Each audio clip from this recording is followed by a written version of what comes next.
Good morning, students. Today we are going to discuss our new topic, that is cell structure. So this is lecture number 3 of chapter number 8, that is cell structure and function. So this is our new topic, cell structure. Now see,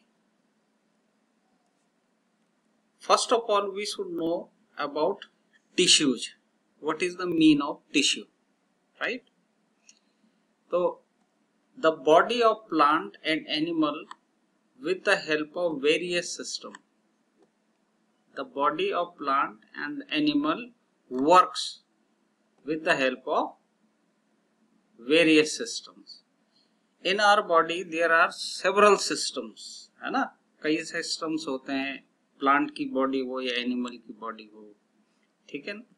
तो इन system की help से body work करती है, right? For example human body है various system. Example digestive system. अब digestive system जो होता है उसके अंदर बहुत सारे ऑर्गन्स होते हैं, ठीक है ना? तो डाइजेशन का जो सिस्टम है ये फिर आपका अलग अलग सिस्टम के अलग अलग ऑर्गन्स होते हैं. तो एक हमारा डाइजेस्टिव सिस्टम हो गया, ये एग्जाम्पल है. और digestive system constitute digestive organs constitute the digestive system. जितने ऑर्गन्स हैं डाइजेशन से रिलेटेड वो सब डाइजेशन सिस्टम को कंस्टिट्यूट करते बनाते हैं, ठीक है? Each organ in the system perform the different functions such as digestion, assimilation and absorption, ठीक है ना? अब अगर हम डाइजेस्टिव सिस्टम का ही एग्जांपल लें तो कोई ऑर्गन डाइजेशन का काम करेगा, कोई एसिमिलेशन का काम करेगा, कोई एब्जॉर्प्शन का काम करेगा.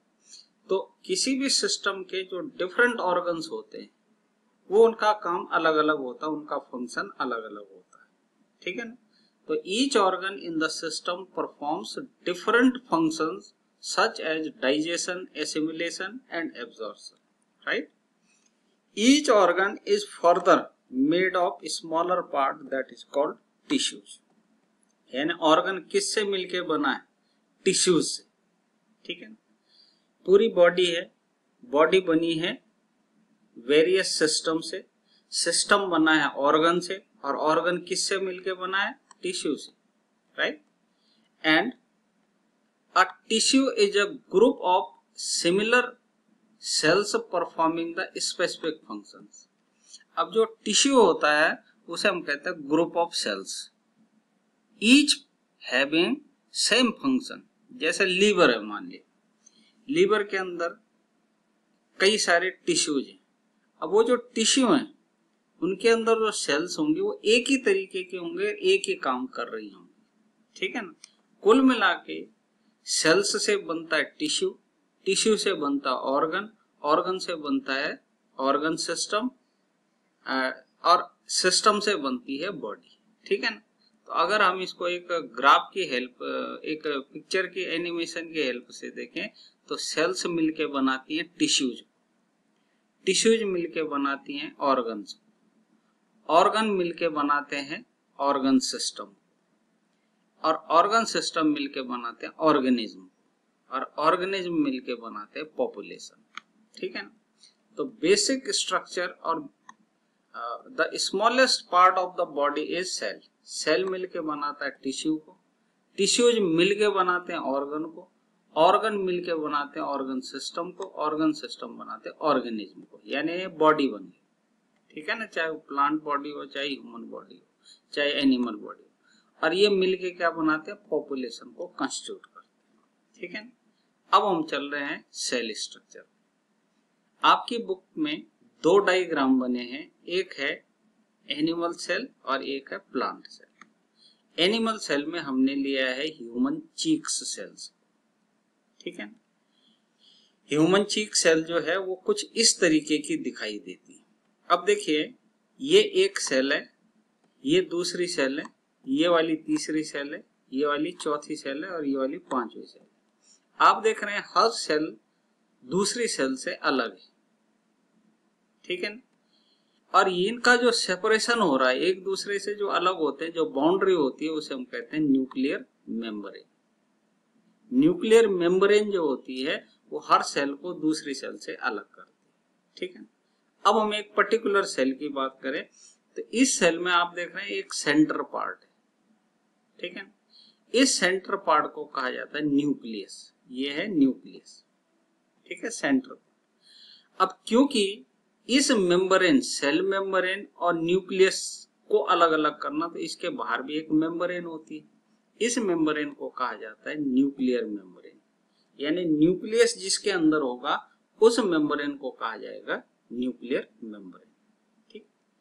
अब इस न्यूक्लियस और इस सेल मेम्ब्रेन के बीच में एक लिक्विड होता है, एक जेली लाइक मटेरियल होता है, इसे कहा जाता है साइटोप्लाज्म, ठीक है ना। क्या कहा जाएगा? साइटोप्लाज्म। Got it? कहने का मतलब किसी भी सेल के अंदर 3 पार्ट होते हैं mainly. One is cell membrane, another one is nucleus, and in between cell membrane and nucleus that is cytoplasm, that is jelly like material, ठीक। अब चलते हैं एक एनियन पील की सेल पे। एनियन पील को अगर हम माइक्रोस्कोप से देखें तो यहाँ आप देखेंगे अलग अलग स्ट्रक्चर दिखाई दे रहे हैं।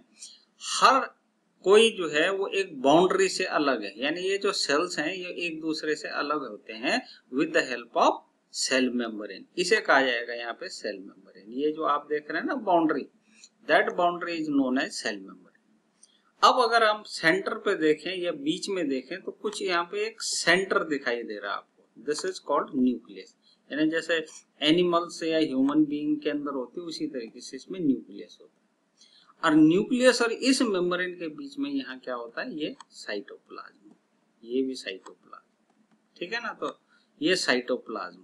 कहने का मतलब सेल चाहे ह्यूमन सेल हो, एनिमल सेल हो, चाहे प्लांट सेल हो, इसके 3 पार्ट होते हैं। One is cell membrane, another one is nucleus and third one is cytoplasm, ठीक। अब सेल मेम्ब्रेन को प्रोटेक्ट करने के लिए फिर सेल वॉल भी होती है। सेल वॉल जो है इसके बाहर होती है, इसके मेम्ब्रेन के बाहर। वो क्या करती है? इसको एक डेफिनेट शेप देती है, ठीक है। तो this is the cell structure. Now parts of the cell, first one is cell membrane, जैसा भी हमने बताया था। The cytoplasm and nucleus are enclosed within the cell membrane. It is also called plasma membrane, ठीक है ना। जो cytoplasm और जो न्यूक्लियस है वो किसके अंदर होती है? मेम्ब्रेन के अंदर। उस मेम्ब्रेन का नाम हो गया plasma membrane. The membrane separates the cell from one another and also from the surrounding, ठीक है ना। ये अलग कर देता है एक सेल को दूसरे सेल से। कौन? Cell membrane. The plasma membrane is porous and allow the movement of substance और material both inward and outward. अब आप जो सेल मेम्ब्रेन देख रहे थे ना पिछले वाले में, ये सेल मेम्ब्रेन, इसमें एक छोटे छोटे से पोरस होते हैं। ये पोरस क्या करते हैं? यहाँ का मटेरियल यहाँ ट्रांसफर कर सकते हैं, यहाँ का मटेरियल यहाँ ट्रांसफर कर सकते हैं, ठीक है ना। तो इसमें छोटे छोटे से होल होते हैं जिसके कारण जो है सब्सटेंस इधर से उधर मूव कर सकता है। अब यहाँ देखिए, अब हम प्लांट की बात कर रहे हैं। The boundary of an onion cell is also cell membrane covered with another thick covering called cell wall। जो प्लांट सेल्स होते हैं उनके बाहर सेल वॉल भी होती है, ठीक है ना। क्यों? क्योंकि सेल मेम्ब्रेन के अलावा उनको जो है और ज्यादा प्रोटेक्शन चाहिए होती है, तो एक लेयर और होती है उसके बाहर, उसे कहते हैं हम सेल वॉल, ठीक है ना। तो outer thick layer of cell is cell wall, ठीक है। दूसरा है साइटोप्लाज्म। अब ये कहाँ रहता है? न्यूक्लियस और मेम्ब्रेन के बीच में। तो it is the jelly like substance present between the cell membrane and the nucleus. Various other components और organelles of the cell are present in the cytoplasm. अब जो साइटोप्लाज्म होता है वो जेली लाइक स्ट्रक्चर होता है, जेली लाइक मटेरियल होता है। उसके अंदर और भी बहुत सारे कंपोनेंट्स होते हैं, वो हम बाद में पढ़ेंगे, हायर क्लासेस में ज्यादा पढ़ेंगे, और उन्हें कहा जाता है ऑर्गेनल्स। ठीक है ना। दीज आर, अब वो कौन कौन से हैं, mitochondria, Golgi Golgi bodies, ribosomes etcetera, DNA वगैरह, ये सब जो है वो साइटोप्लाज्म में होता है, ठीक है ना। राइबोसोम्स, गोल्गी बॉडीज, माइक्रोकॉन्ड्रिया, ठीक। ये आप देख रहे हैं, ये साइटोप्लाज्म है ना, जो मेम्ब्रेन और न्यूक्लियस के बीच में, यहाँ जो है ये सारी चीजें होती हैं, माइक्रोकॉन्ड्रिया, गोल्गी बॉडीज और राइबोसोम्स, ठीक है। तीसरा पार्ट है nucleus. It is generally spherical and located at the centre of the cell. ज्यादातर जो है वो स्फेरिकल होती है और सेंटर पे होती है, लेकिन ये कोई जरूरी नहीं कि हर सेल के सेंटर पे ही न्यूक्लियस होगा, तो वो शिफ्ट भी कर सकता है, ठीक है।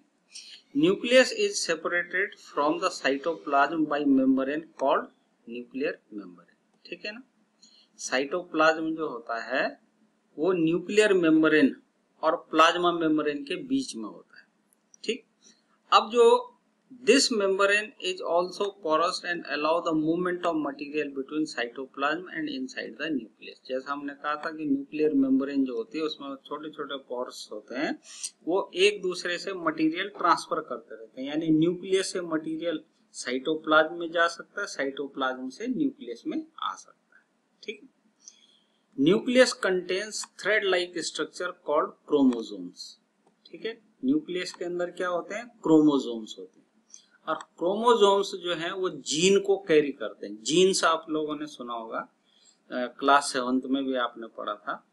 तो इन क्रोमोसोम में जीन्स होते हैं। ये जीन्स का काम होता है एक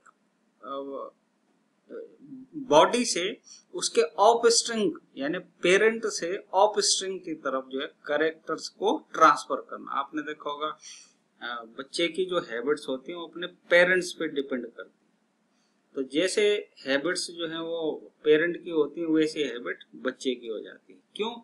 क्योंकि कुछ कैरेक्टर्स जो हैं वो ट्रांसफर होते हैं पेरेंट से ऑफ स्प्रिंग की तरफ, यानी बच्चे की तरफ, ठीक है ना। और वो कौन कैरी करके ले जाता है, जीन्स, ठीक है ना। तो क्रोमोसोम्स के अंदर जीन्स होते हैं। इट हेल्प द इनहेरेंट और transfer of characters from the parents to the offspring. The chromosomes can be seen only when the cell divides. अब क्रोमोसोम्स ऐसे नहीं दिखाई देते, आप माइक्रोस्कोप भी ले आएंगे तब भी नहीं दिखेगा।